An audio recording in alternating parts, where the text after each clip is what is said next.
Hi there, moving to the last part of your fourth module, which is illustrating the need of oligopoly market. So far what we have discussed so far means the different type of market structure which are existing in the world. For example, perfect competition and imperfect competition. In an imperfectly competitive market, there are three subdivisions. For example, the first one is monopoly, monopolistic competition, and oligopoly.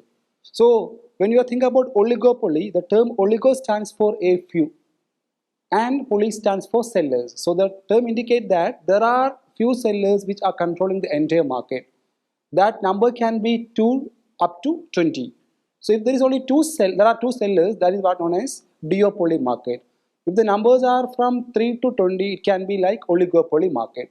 So how it is can be created? For example, there are different reasons for that.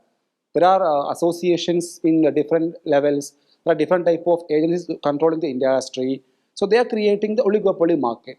The basic features are there are large number of sellers and a very few. There are large number of buyers and there are only few sellers. Then the next thing is that interdependence. All the firms are depending each other. They have understanding about their product. It is something like a syndicated oligopoly.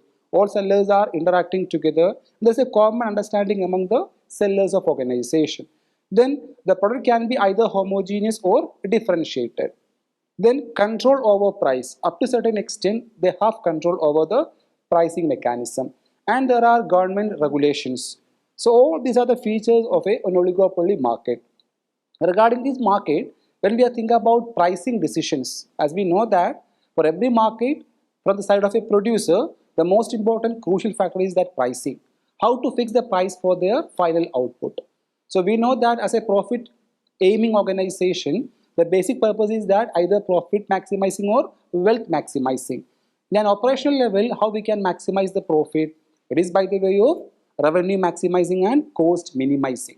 So as a revenue maximizing concept, we have to believe on the element of price is fixing a point at which MR is equal to MC. That is a primary concern or primary conditions for a pricing policy.